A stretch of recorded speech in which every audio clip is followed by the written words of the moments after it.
So let's go ahead and start chapter 15. So remember, chapter 15, we're studying the immune system, right? The immune system. And chapter 15 and 16 are about the immune system, also known as host defense. Okay. Now with chapter 15, we're going to talk about the first two lines of defense that we have. We have first line defense and second line defense against microorganisms. And then the chapter 16 is going to be more about our third line of defense we have against microorganisms. Okay. So let me explain these lines of defense real quick. The first line of defense is, as it sounds, what keeps you pathogen free? What is your first defense against pathogens? Your skin, right? Your skin is great at keeping pathogens out. It's a physical block, right, to invasion. In addition to your skin, you also have all these fluids and mucus, right? You've got mucous membranes, you've got tears, you've got earwax, you've got saliva, you've got all kinds of other mechanisms as well that are part of your first line of defense. You've got your stomach acid, you've got if pathogens make it into your lungs, you've got the mucociliary blanket, the little cilia that beat to get stuff out of your lungs. All this stuff is your first line of defense, okay? And that's part of chapter 15, okay? Next, we got the second line of defense.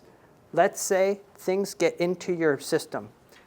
The germs get into your fluids, right? Your blood, inside of your tissues, your organs, where they shouldn't be. Now it's time for, the second line. And the second line, these are the protective cells and fluids that are non-specific. So what does that mean? That means that this part of your immune system is not, it reacts the same way every time. It's not specific to a particular virus. It knows how to stop viruses in general. So if it sends, so you see the difference? Instead of just recognizing this species, it just recognizes bacteria, right? So it's not a specific defense. It doesn't improve with time, right? This is known, these two here, the first and second line, are known as your innate defenses, your innate immune system, also known as the non-specific immune system. You know why? Because it's a very general immunity. It does not have specific targets. It doesn't have a memory, right? It works the same today as it will tomorrow, right? It doesn't get better with time. Whereas the third line of defense, this is going to be the topic of chapter 16. This is where we have specific immunity. This is where we have unique protective substances. Like, for example, a specific antibody against a specific antigen, right? This is the reason why your immune system improves as you get older, right? This is the reason why you can't catch the same germ twice, usually. This is the reason why vaccines work. It's the third line of defense. It's a specific antibody to a specific receptor, right? Does that make sense? So these three in tandem, they work together to keep you safe. These are the innate immune system here. This is called the acquired immune system here, or specific immune system here. Okay. Again, third line is known as acquired or specific immunity. The first two lines are called non-specific or innate immunity. The one we're born with?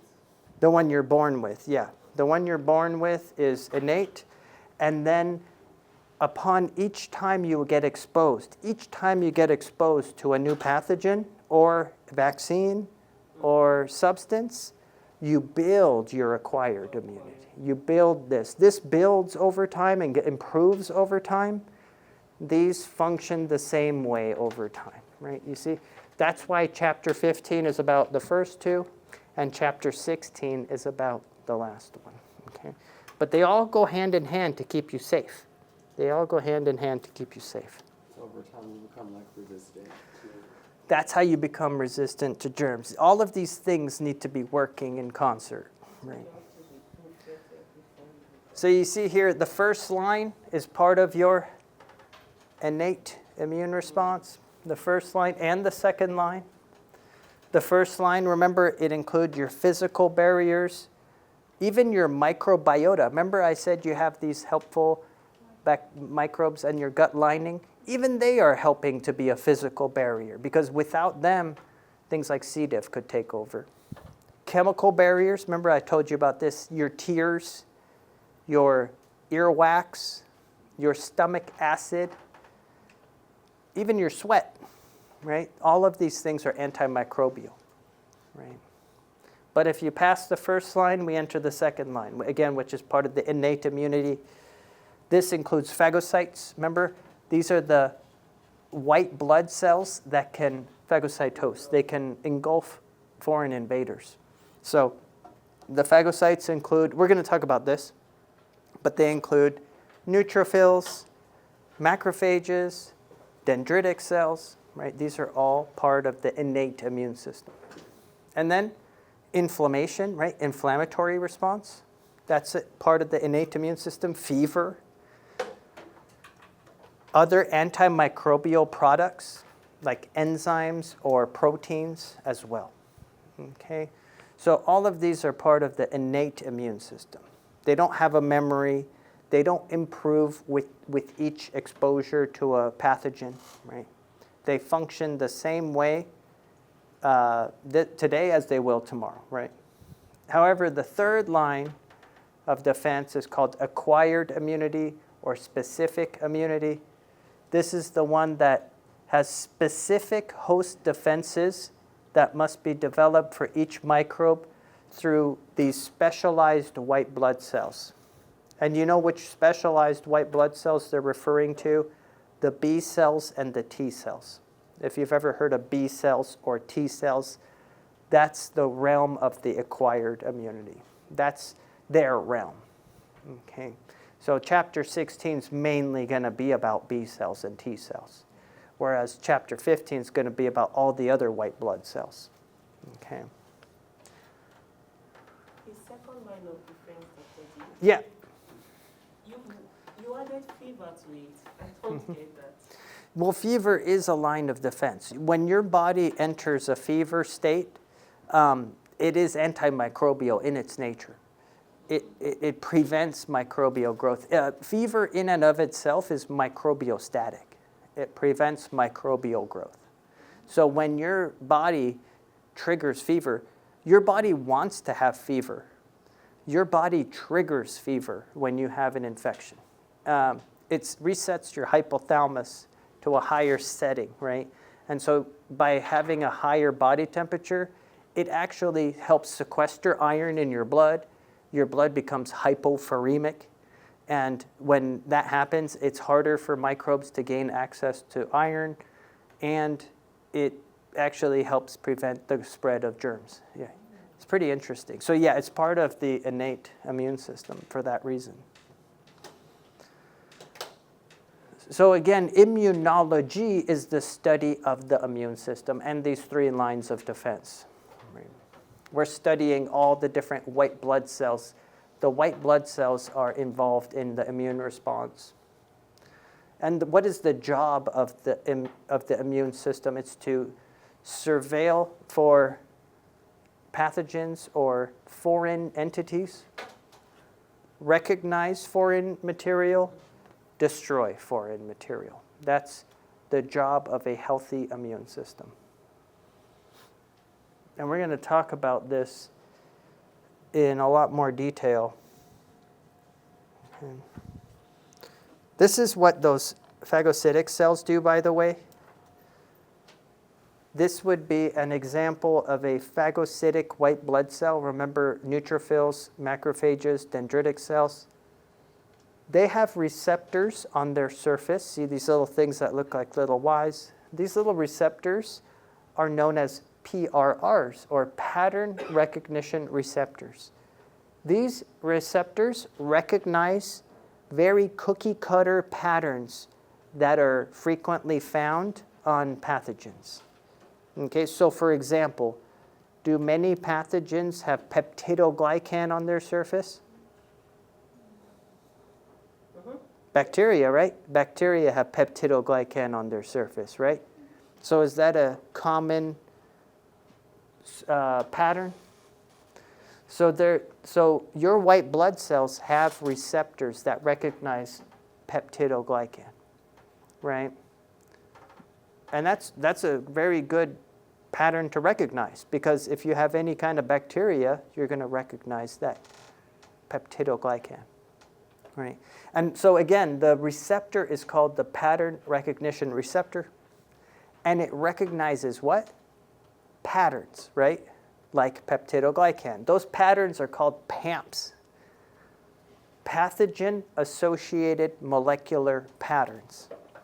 Pathogen-associated molecular patterns. What are the PAMPs? What was the one I just gave you? Peptidoglycan. There are more PAMPs.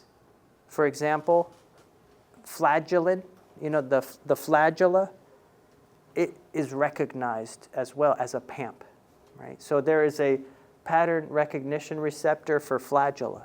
There's a pattern recognition receptor for peptidoglycan. There's a pattern recognition receptor for other common structures on the surface of pathogens.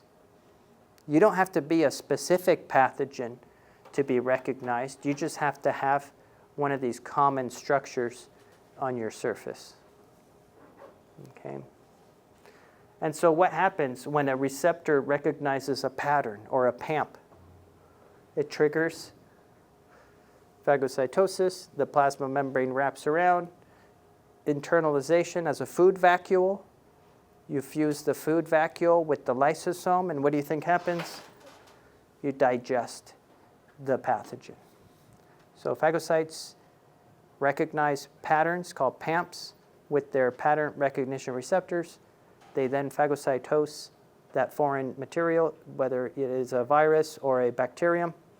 It will then digest that virus or bacterium. Okay? And that's their job. That's what the white blood cells do, or the phagocytic white blood cells. And this is all part of the innate immune system. Okay?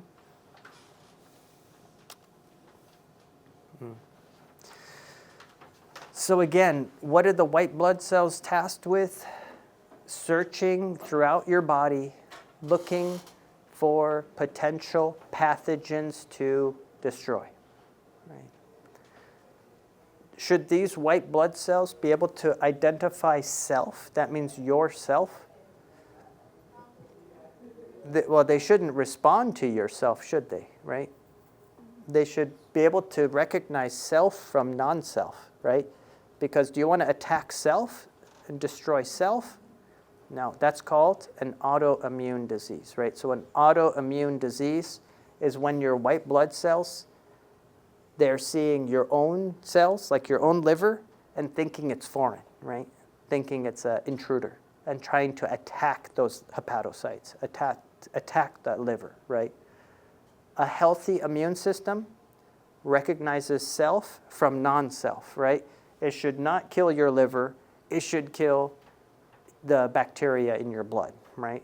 It should distinguish between self and non-self. If it recognizes self as foreign, this is what happens when you get autoimmune disease, when your own tissues are being attacked. Okay. Now, what are these white blood cells actually detecting? They're detecting molecules on the surface of the pathogen, right? These molecules are called antigens. Think of antigens as molecules that can be recognized by the immune system. What's a self-antigen? That means a molecule that's common in your body, right? What's a foreign antigen? a molecule that's foreign to your body. Bacteria are covered in foreign antigen, foreign molecules, right? Your cells are covered in self-antigen. So again, healthy white blood cells, they don't attack cells exhibiting self-antigens. They attack cells exhibiting foreign antigens. Because antigen just means a molecule. Antigen just means something that can be recognized, right? Like a protein that could be recognized, right? If it's a self-protein, a self-antigen, shouldn't trigger an immune response.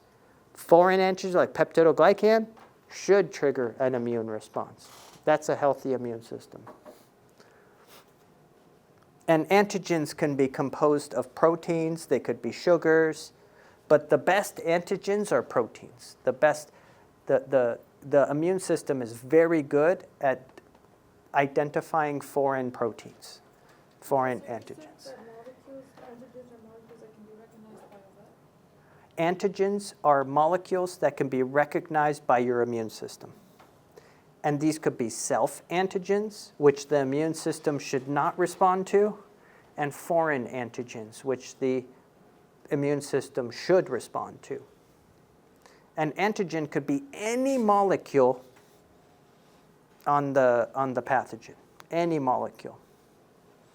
And those molecules are usually proteins or sugars, because that's what most cells have on their surface. Most cells have proteins and sugars on their surface.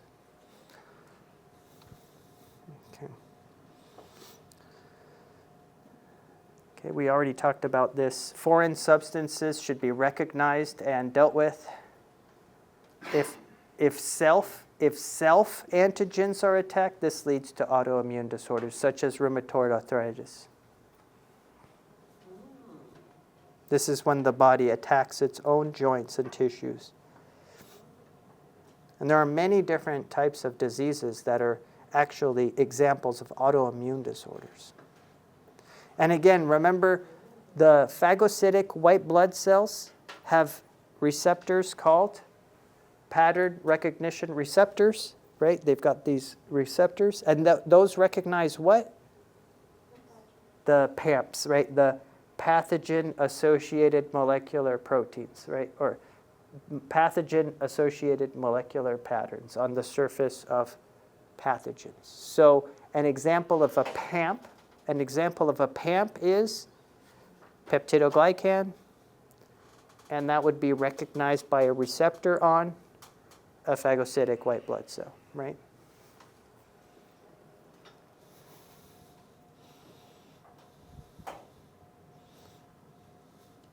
Okay. I'm going to skip this. Oh, actually, the lymphatic system. Did you know you have an entire circulatory system in your body that has nothing to do with blood? It's your lymphatics, right? So you have lymph nodes connected by lymph ducts, and fluid flows through these lymph ducts and lymph nodes. But that fluid is called lymph fluid. And that lymph fluid is basically white blood cells, antigens. It's a meeting place for antigens and white blood cells. And this begins as tiny capillaries transporting lymph fluid to the lymph nodes and leads to major vessels that drain back to the circulatory system. So there is a crosstalk between your circulatory system and your lymphatic system. There is a crosstalk, but they are their own systems, and it's pretty neat.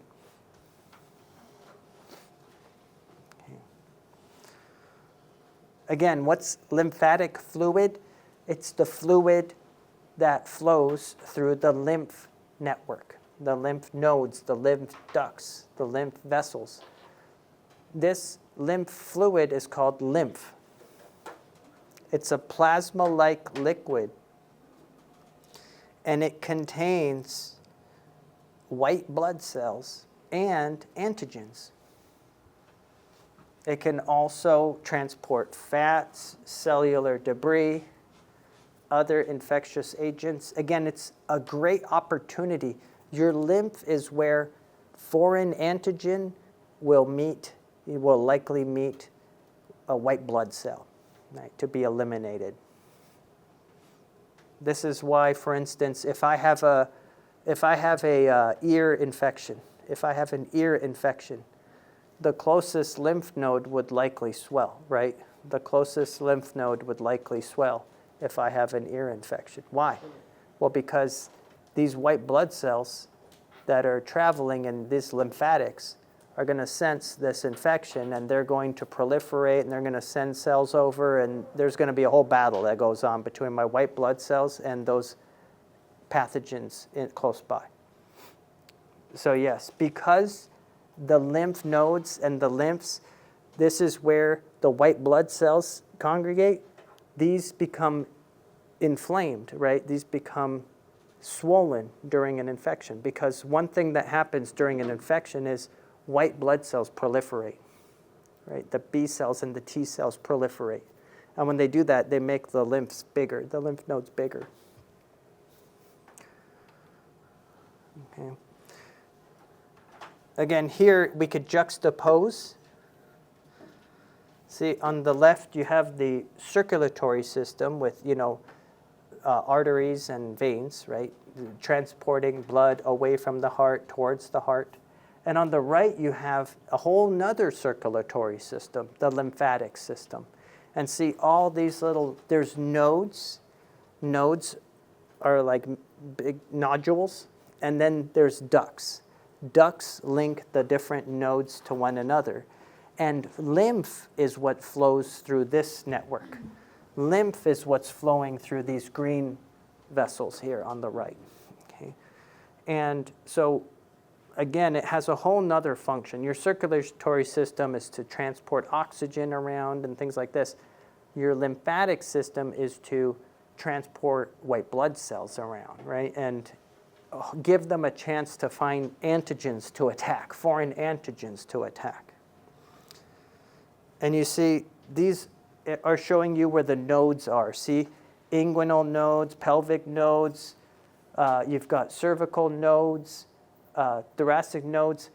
These are places where the doctor might touch to see if they feel an inflamed lymph node, right? A swollen lymph node. Because the only reason for you to have a swollen lymph node is if you have an active infection somewhere, right?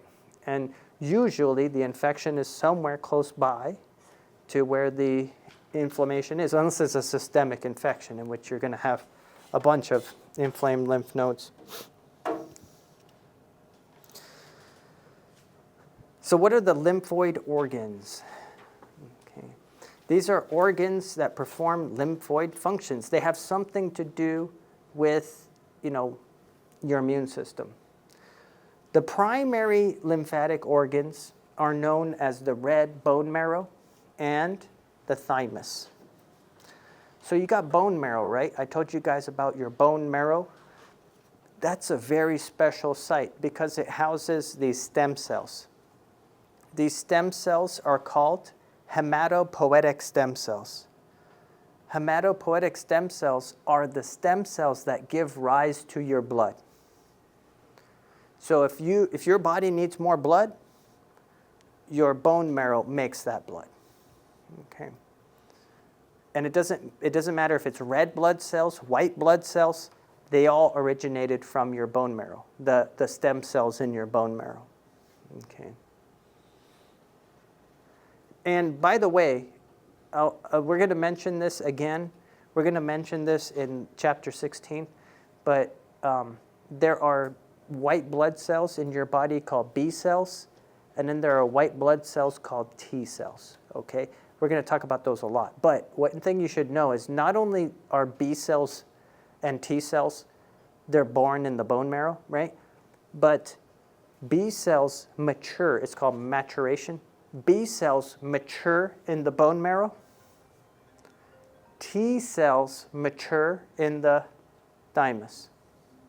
The thymus is a butterfly-shaped organ in your throat region. Okay?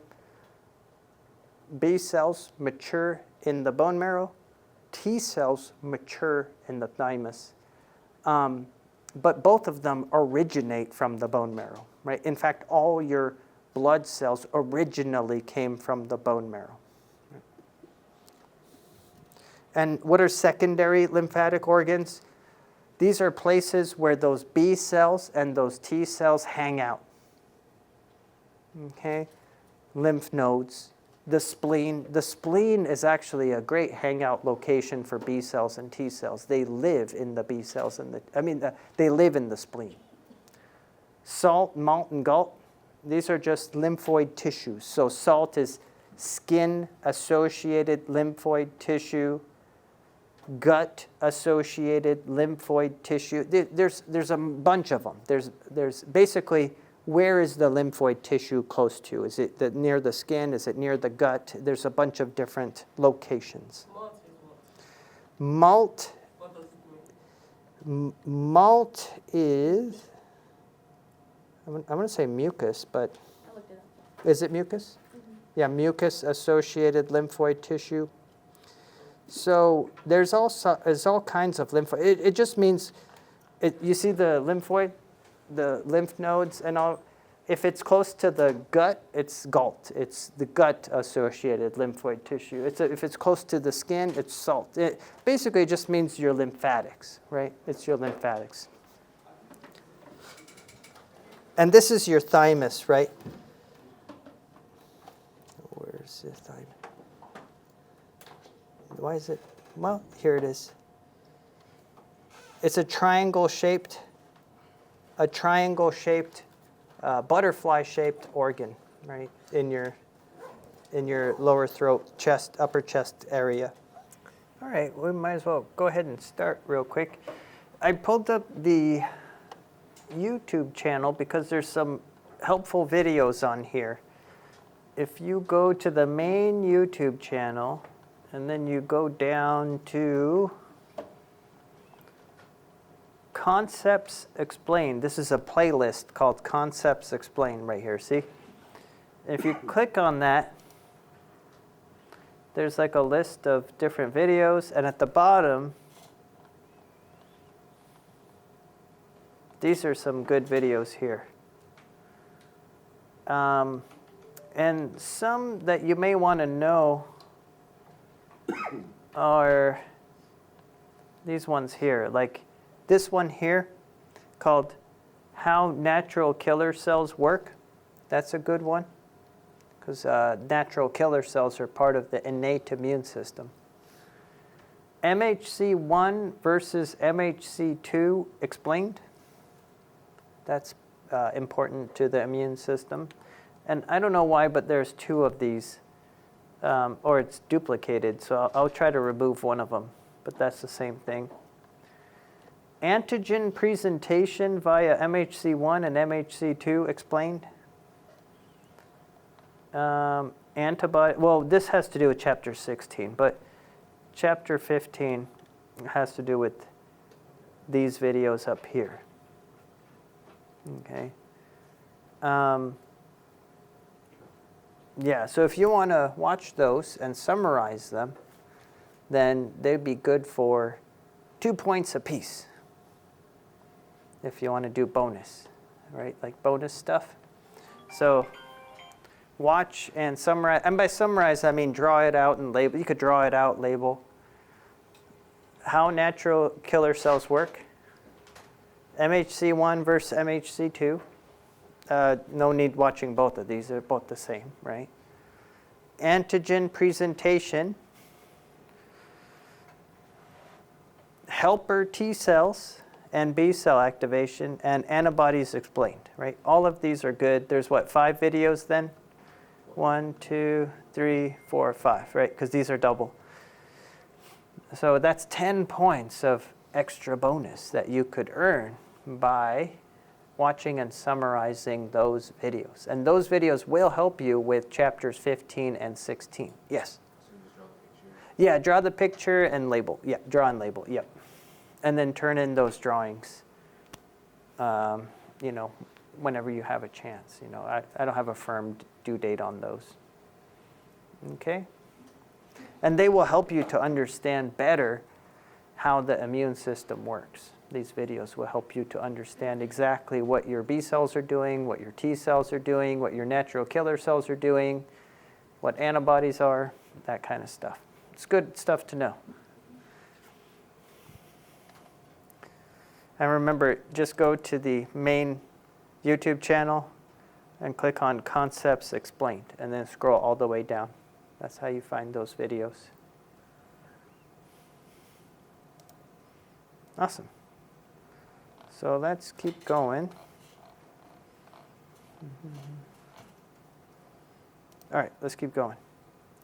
So again, remember there are these phagocytes, and I don't know why they don't list all of them here. There's neutrophils, monocytes, macrophages, and dendritic cells. Remember, dendritic cells is another one that's here too. Those are the main types of phagocytes: neutrophils, monocytes, macrophages, and dendritic cells. I don't know. I think they left that out for some reason. They forgot to add it, but it's important to add. Remember I told you what neutrophils do? They float around in the blood and in the lymph, and they go to sites of inflammation. In fact, they're kind of like first responders. When there's inflammatory response, the neutrophils move to the site of the damaged tissue. And you can imagine why, right? If there's damaged tissue, there might be intruders like bacteria or viruses. So once the neutrophils get to the site of the damage, they start to phagocytose those intruders. A common sign of bacterial infection is a high neutrophil count in the blood. If you have lots of neutrophils in the blood, higher than normal, this is a sign of an infection. It is also the primary component of pus. If you see pus from a wound, pus is mainly neutrophils, dead and alive neutrophils. I told you about eosinophils too, right? The eosinophils, they are not phagocytic, but they are defensive white blood cells. They kill helminths and protozoa. They are attracted to sites of parasitic infections, right? The parasites, worms or protozoa. And then they release their granules to kill that parasite. Now monocytes, remember, monocytes are transformed into either macrophages or dendritic cells after a short period of time. Okay.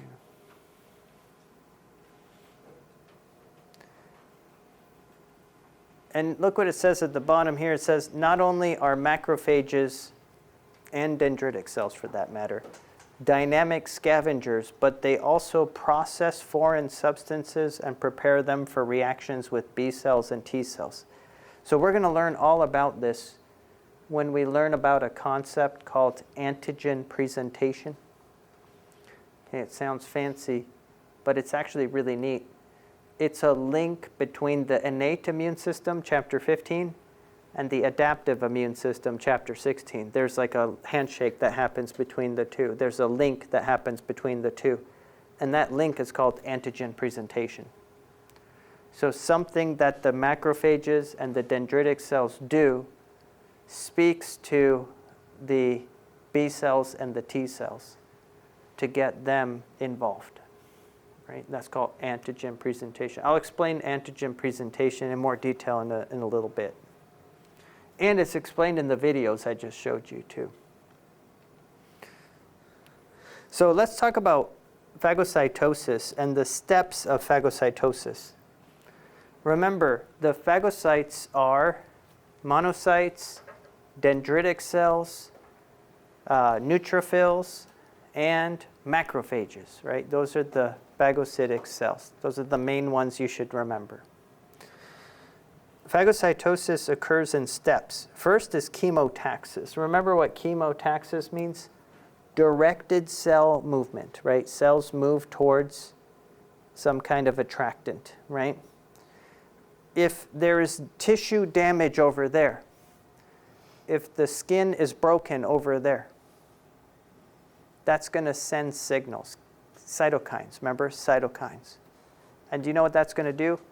That's going to get, first of all, the blood vessels dilated, so more blood gets over there, right? But also, there's going to be a signal that causes chemotaxis of neutrophils, mainly neutrophils. And what do the neutrophils do? They do chemotaxis. They go to the site of the tissue damage.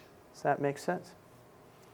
Now, once the neutrophil is at the site of the tissue damage, it's likely to encounter bacteria and things, right?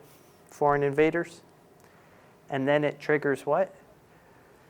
Ingestion, phagocytosis, right? Phagocytosis, and then what's called Phagolysosome Formation. This is when the lysosome, the digestive organelle of the cell, fuses with the phagosome, basically the engulfed bacterium.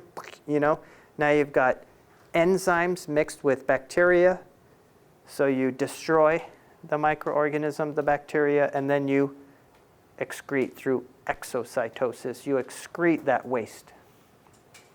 Let's go through this step by step.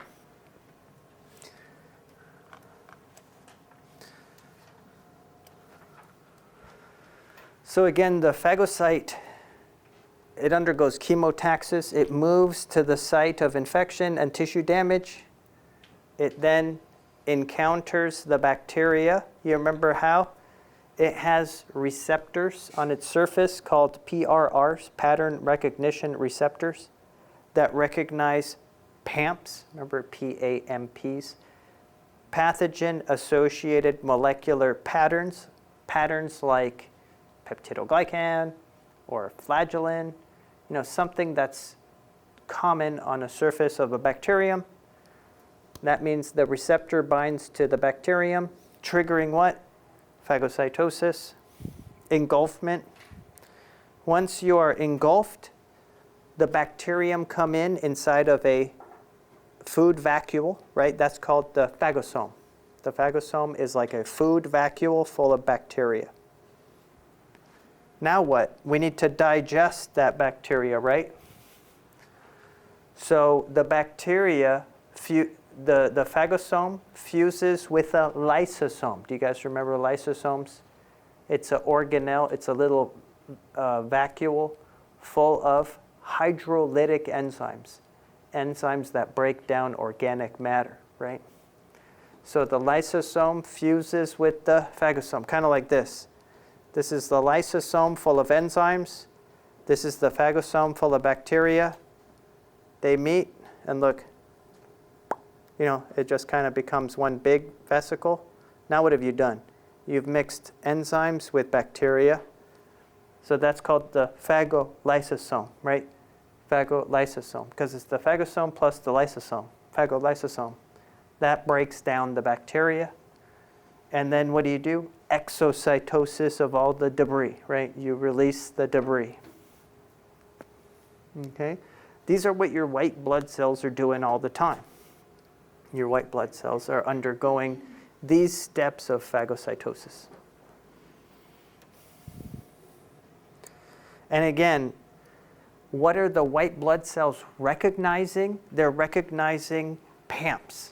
On the surface of bacteria and other germs are these common patterns, these common molecules that are recognized by the white blood cells. They're called PAMPs, or pathogen-associated molecular patterns. Examples of PAMPs are peptidoglycan. Peptidoglycan is a PAMP. It's recognized by your white blood cells. Lipopolysaccharide, LPS, right? That's recognized by these white blood cells. Double-stranded RNA from viruses, that's recognized by your phagosome or phagocytes. And remember, who recognizes this, or what part of the phagosome, or I should say phagocyte, what part of the phagocyte recognizes the PAMPs? It's the receptor, the pattern recognition receptor, right? The receptor recognizes the pattern. There's a binding and then a phagocytosis.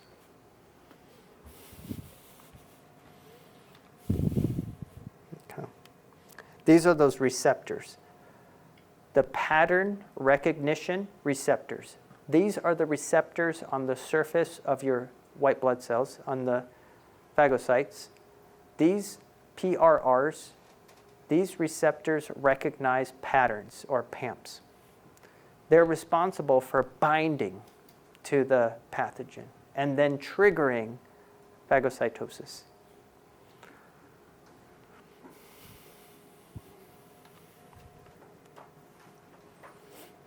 Okay, we're going to skip toll-like receptors.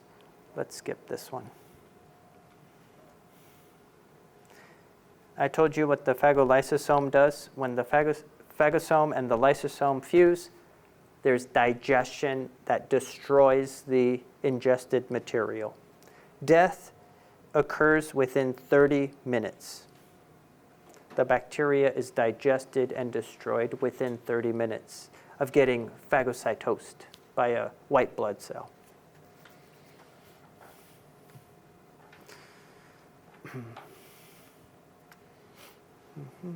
We can skip this slide here. Let's skip this slide here.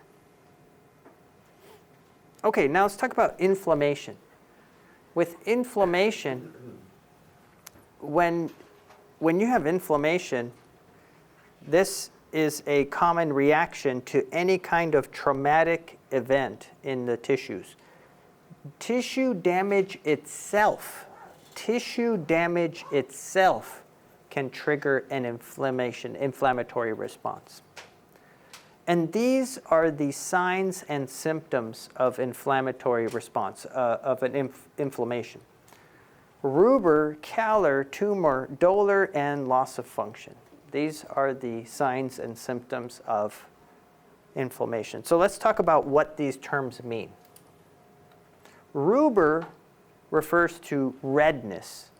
Redness caused by increased blood flow to the area, increased circulation. Remember, vasodilation occurs during inflammation? So more red blood cells get to that site, right? And that becomes red. Calor. Calor refers to warmth. When you have inflammation, it becomes warm. And that makes sense because you have increased blood flow. More blood is warm. More blood going to that tissue makes that tissue feel warmer than usual. Tumor. Tumor refers to swelling. Swelling due to more fluid flow to that area and even fluid escaping into the tissues. What fluid does? Fluid leaves the blood vessels and enters the actual tissues, the interstitial areas around the tissues. And then there's dolor. Dolor refers to pain. Pain caused by stimulation of nerve endings and tissue damage. So you see, these are the 4 common signs and symptoms, but then there's a less common one called loss of function. So if the swelling and the inflammation become bad enough, you can lose function. You see this person's foot is becoming so inflamed that after a while, it may not be able to bend their toes correctly or walk correctly. You can lose some function due to that drastic inflammation. And again, all the signs and symptoms of inflammation suggest that injury has taken place. Tissue damage alone is sufficient to trigger inflammation. However, chronic inflammation, this is usually due to an autoimmune disease. If you have chronic inflammation, if you have just inflammation that lingers for long, long periods of time, it's usually not due to tissue damage, but some kind of autoimmune disease or some kind of long-lasting chronic disease, not necessarily damage. Okay, and why does inflammation occur? Why does your body undergo inflammation? Well, to mobilize and attract immune components to a site of injury. Remember, when you have inflammation, your blood vessels dilate, and to get more, for example, neutrophils to do chemotaxis and move to the site of infection. To set in motion mechanisms to repair tissue damage. So platelets and such get to the site of the damage in case there's bleeding, right? Other cells get in there to repair the tissue damage and to destroy microbes and block the further invasion, right? Pus formation, clotting, all this stuff occurs. Coagulation, clotting, all this stuff occurs to prevent any more intruders from getting in. I had mentioned that inflammation is a response to tissue injury, and it has different functions. The functions of inflammation are to mobilize and attract immune components. These are immune system cells to the site of the injury, to set in motion mechanisms to repair that tissue, clear away harmful substances, and then also to destroy microbes and block further invasion. This is why inflammation occurs. Here you can see the major events in inflammation. So remember what I said earlier, inflammation is caused by tissue injury, right? So here you can see a splinter or a nail that's penetrated into the skin. That causes tissue damage, and that triggers inflammation, okay? Even if this was a sterile needle, that would still trigger inflammation because there's tissue damage. Now, what happens when there's injury? So there's injury, then there are what's called vascular reactions. This means that the damaged tissue signals to the mast cells. Do you guys remember the mast cells? What do the mast cells release? Histamine. So tissue injury signals to the mast cells to release histamine. What does histamine do with the blood vessels? Dilates the blood vessels, right? So it's called vasodilation. Vasodilation. That promotes more blood flow to the site of the injury. Okay, and not only just red blood cells, but your phagocytic white blood cells, such as neutrophils. The neutrophils come to the site of the injury as well. And you see what's happening here? The white blood cells can actually squeeze. They squeeze through the blood vessel and come out of the blood vessels to get to the site of the injury. Why do you think the neutrophils squeeze through the capillaries to get to the site of the damage? Why do you think that is? To kill any bacteria, yeah, to get to where the tissue, because where the tissue damage is, there's likely to be some bacteria and stuff, right? So the white blood cells, the neutrophils, will literally leave the blood vessel, come to the site of the tissue damage, and start phagocytosis, start eating up the bacteria and other, any other PAMPs, right? Pathogen-associated molecular patterns, it will gobble those things up, right? And then what? Then after this big battle between the neutrophils and the bacteria, this is pus formation, right? Pus forms. If you ever had a healing wound or something, or infection, there's pus that forms. A lot of that pus is made up of neutrophils, dead bacterium, dead neutrophils, right? That makes up pus. And then after that, there's a scar that forms, and there's healing that occurs. Macrophages, mop up any lingering bacterium, and there's a resolution. So the wound is healed. And this is known as acute inflammatory response. Acute inflammatory response. Okay. So here it is in a little more detail here. Look at this. Again, this is happening during inflammation. Remember, the tissue was damaged. That released signals to the mast cells. The mast cells release histamine. Histamine causes the blood vessel, this is a blood vessel, to dilate, vasodilation. The vasodilation actually opens up pores in the endothelial cell, the endothelial wall as well. Endothelial meaning blood vessel. You see pores open up. These pores allow fluid to leave the blood vessel, as well as white blood cells, such as the neutrophil. And the neutrophil, kind of like an amoeba, it can change its shape and literally squeeze through the blood vessel, leaving the blood vessel to get to the site of the injury. Isn't that neat? So margination is the term for when these neutrophils attach to this blood vessel right here. You see how they attach to the blood vessel wall? Diapedesis, also known as extravasation. This is where the white blood cell squeezes through the cell, between the cells out of the capillary. Okay?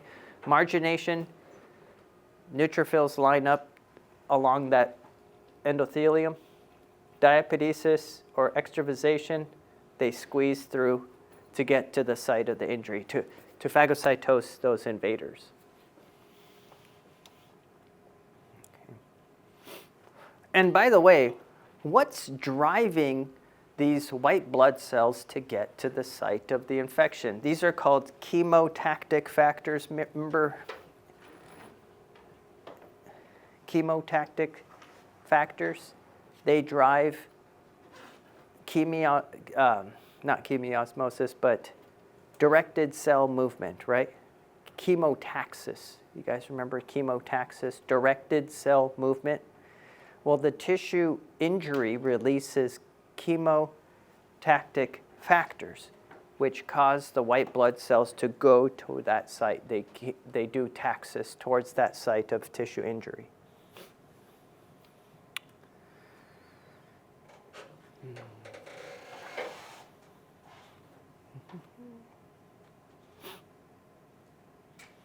And again, the neutrophils, the reason they're trying to get to that site of the tissue injury is to actively phagocytose and destroy bacteria, dead tissue, and particulate matter.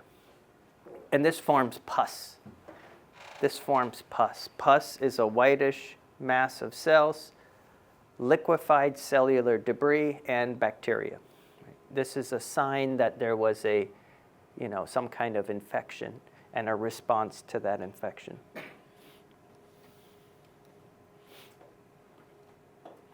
Okay, we're not going to talk about long-lived inflammation. I'll skip that. Now, fever is an adjunct to inflammation. When you have inflammation, specifically when you get an infection, this is usually accompanied by fever, right? So fever is when your body's temperature, your body's core temperature is elevated, right?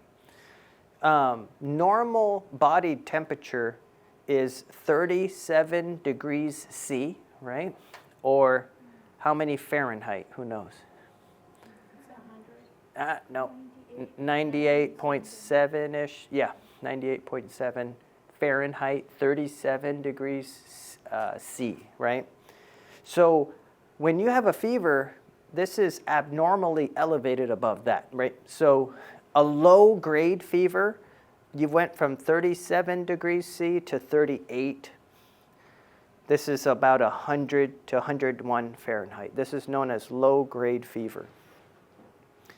Now, moderate fever, this would be 38 to 39, 102, 103 degrees F. And then high-grade fever, this is where we hit 40 degrees C, 105 average F. Okay. Now, again, fever it accompanies infection. When you have an infection, this triggers a fever in your body. And why does your body enter fever state? Well, it's interesting. Your own body triggers fever. Your body wants to raise the temperature of your core. And this is done by releasing signals called pyrogens. Pyrogens. Pyro means fire, and pyrogens are signals like cytokines that trigger elevated temperature, body temperature. Okay. Now, your own monocytes, remember I told you about your white blood cells, the monocytes, the neutrophils, macrophages. During the process of phagocytosis, they can release pyrogens such as interleukin-1 or tumor necrosis factor. They release pyrogens. So imagine that. The macrophage is chewing up. The macrophage is chewing up. It's phagocytosing foreign debris, foreign bacterium. This is causing it to release pyrogen. And do you know what that pyrogen does? The pyrogen is a signal that travels up to your brain. And what part of the brain do you think it signals to? Who knows this?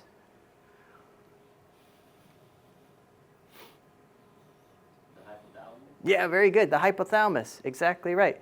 Those pyrogen signals released by your macrophages and other phagocytic cells come up to the hypothalamus of the brain. The hypothalamus of the brain, you can think of it as a control center, like the thermostat of your brain. And your hypothalamus, it responds by raising the thermostat, raising the temperature higher than 37 degrees C, 98 degrees F. Okay? And there are some benefits to this. You might be wondering, wait, why would my own body trigger fever? That must mean there must be some benefit to fever. If my own body triggers the fever, that must mean there's a benefit to fever. And that's true. Here are the benefits of fever. Fever inhibits multiplication of temperature-sensitive microorganisms.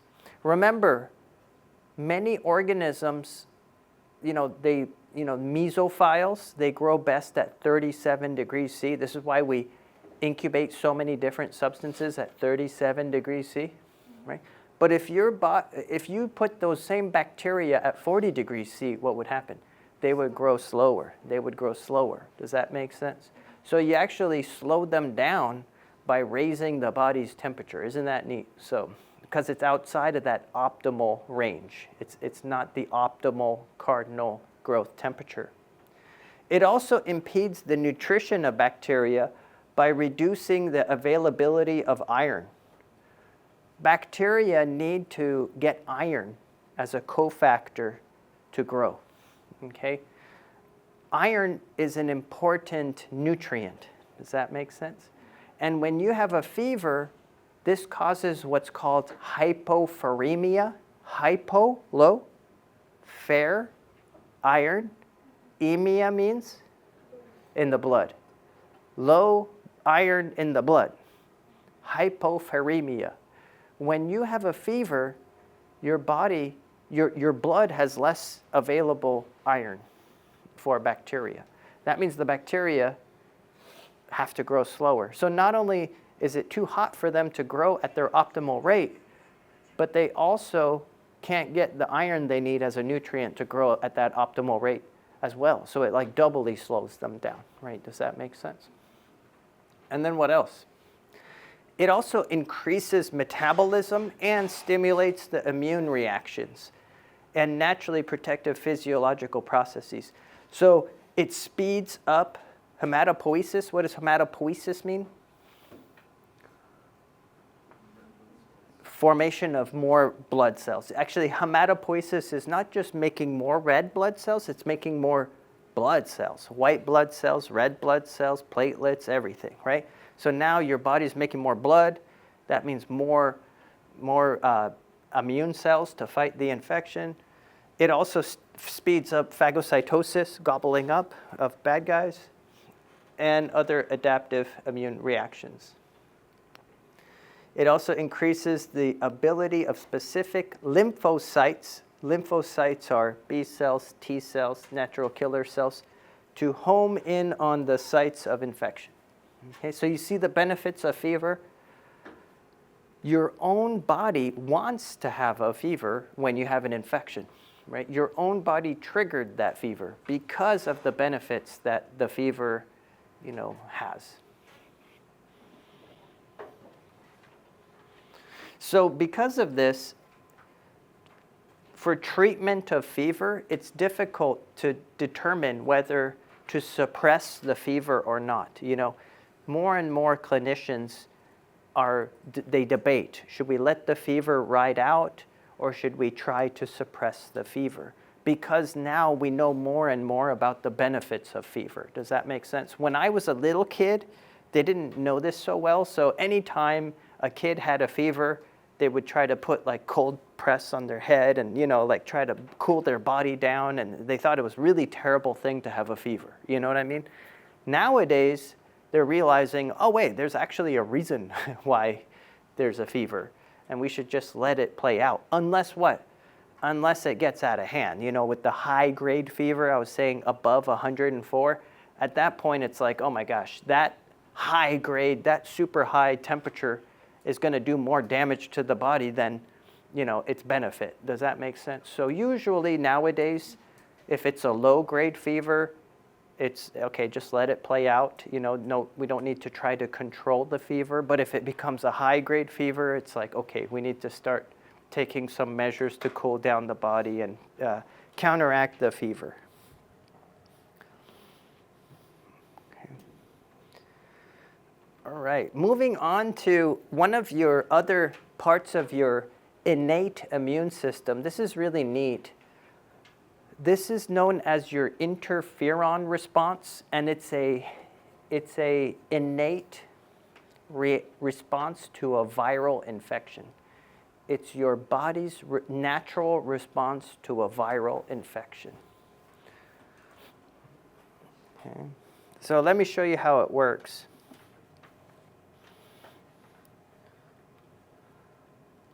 So let's break this down step by step. Look here. This is a cell in your body. So this is one of your cells. And look what's happened to your poor cell. It has become infected with a virus, right? So your cells are infected with virus. And remember, this is not good because the cell becomes a virus factory. There's synthesis, assembly, and release of virus that occurs, right? And we all know that can damage the cells and cause infection and disease, right? But what's cool is your cells have what's known as the interferon pathway. And this starts with the interferon gene. It's a gene that you have called the interferon gene. And this gene can be turned on if the cell realizes, through signaling, if the cell realizes it's infected, it can turn on this gene, right? So this gene is normally off, but it can be turned on if the cell is infected with a virus, okay? What does this gene do? This gene product is a protein. That's not just any protein, it's a cytokine. It's a signaling protein. It's a signal. The protein is a signal. What do signals do? Don't they leave the cell to signal to some other cell, right? So you see these green dots? This is the interferon protein from the interferon gene. Does that make sense? And the interferon protein is a cell signal. That cell signal does what? It leaves this cell. And look, where's it going? It's going to a nearby cell. You see this? The interferon left the infected cell, and the interferon binds to special interferon receptors, right, on the next door cell, on the neighboring cell. Okay, so what's happened? This cell, the receptors activate, right, and it sends a signal into its nucleus. You see, this interferon receptor binding signals to this nucleus that there's a problem. And what is the problem? The problem is there's a virus coming, right? So what we need to do is we need to turn on genes that are going to fight the virus, right? Does that make sense? Antiviral genes, they're called. Antiviral genes. We need to turn on antiviral genes so we can make antiviral proteins. And guess what antiviral proteins do? If this virus comes and I'm prepared, look what happens. My antiviral proteins can do what? Block the viral replication, probably by chewing up its nucleic acid, its genome, degrade the nucleic acid. You see? So, isn't that great? So now the neighboring cell is immune to that virus. Now let me ask you this, because I might ask you this on the exam. Does this prevent this cell from being infected? No, it still gets infected, but it prevents it from being taken over, right? Does that make sense? So that the adjacent cell, it's prepared. It still gets the virus, taken up. The virus still gets in, but the virus can't do any of the, it can do adsorption and entry and uncoding, right? But it can't do synthesis, assembly, and release. Does that make sense? And so you've basically stopped the replication right there, right? Or the spread right there. Isn't that neat? What's a bacteria instead of virus? If it's bacteria, that won't trigger the interferon response. The interferon response, the interferon pathway is specific to viral infections. Yeah, good question. So this is part of your innate immune response. This means that it doesn't have a memory, right? So these cells, they're not going to remember and fight that virus better next time. It's going to activate the same way next time as it did this time. There's no memory that forms. There's no antibodies that form. There's nothing like that, right? So that's why it's part of your innate immune response.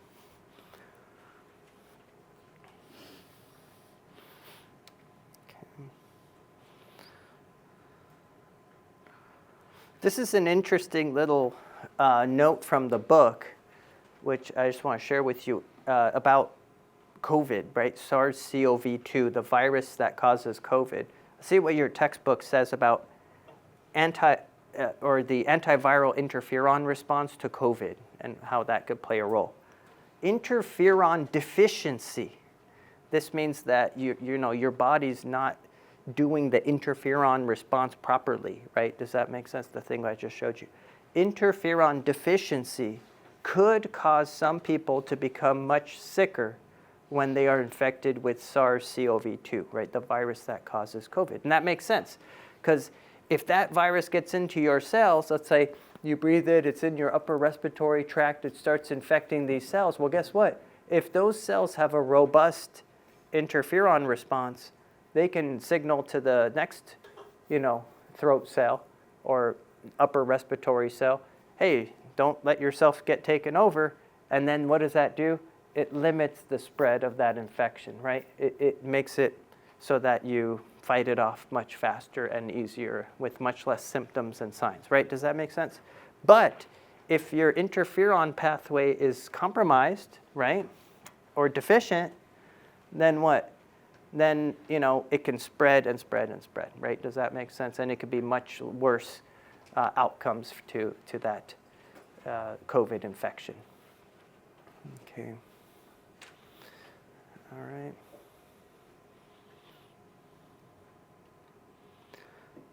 There are also proteins in your body. There are proteins that are called serum proteins. These are known as complement proteins. And these proteins actually play an active role in your immune system.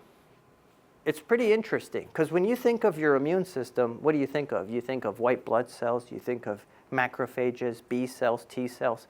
But most people don't know that there are proteins that are playing a role in the immune system as well. These proteins are called your complement proteins. They are floating around in your blood. There's over 50 different proteins in your blood that are part of the complement pathway, complement proteins. They work together. When these complement proteins become activated, they work together to destroy bacteria and certain viruses. They can actually play an active role in the immune response. Okay. So, but first, there has to be an activation. You have to activate these complement proteins. There are 3 ways that complement proteins become activated: the classical complement pathway, the lectin pathway, and the alternative pathway. These are the 3 ways that your complement proteins become activated. But I'm not going to ask you this on an exam, because we don't need to go into that amount of detail about these proteins. But what do they do? Once they become activated, these proteins become activated in your blood, what can they do? Let's talk about that. So regardless of if the activation is caused by classical, lectin, or alternative pathway, they can do certain things. They can help during inflammation. They can help with phagocytosis. They can help destroy microbes, destroy bacteria by forming something known as the membrane attack complex. These little proteins, you know what they can do? These little proteins can insert themselves into the membrane of bacteria, forming a hole in the membrane of the bacteria. That's known as the membrane attack complex, because it attacks the membrane of the bacteria. This causes the bacteria to basically lyse, the bacteria to basically break apart. Okay, so again, they play a role in inflammation. Like, for example, they can play a role in chemotaxis. They can play a role in phagocytosis, so they can help your phagocytic white blood cells to identify a target. And they can also embed themselves in the membrane of bacteria, causing the bacteria to lyse. Isn't that neat? So these complement proteins are playing an active role in your immune response.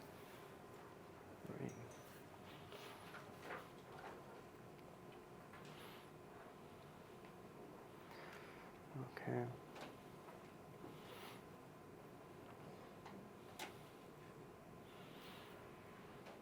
Okay, and we're going to skip the antimicrobial peptides. That's the end of the chapter. But I want to share with you one more thing that's not in here. It's not in, let me see here. Yeah, see. It's not in this packet, but it's in my videos I had you watch. Did any of you happen to watch them yet? Those 5 videos? Yep.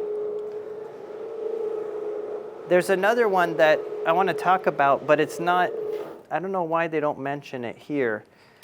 It's called the natural killer cells. Natural killer cells. These are white blood cells that are one of your lymphocytes. You know your lymphocytes? There's 3 lymphocytes. There's the B cells, the T cells, and the natural killer cells. Okay. Now what I need you to know is that the natural killer cells are actually part of your innate immune system. The innate immune system. So they should talk about it in this chapter. I'm not sure why it's not in this chapter's packet. But this is what natural killer cells do. they don't have a memory, obviously, because they're part of the innate or nonspecific immune system. They don't have a memory. They don't improve with each exposure, right? But they do play a role in your immune response. So here's how they do it, right? So if you have a cell, this is one of your cells, right? This is one of your cells. It's a nucleated cell, right? So here's the nucleus of your cell. Your nucleated cells have a structure on the surface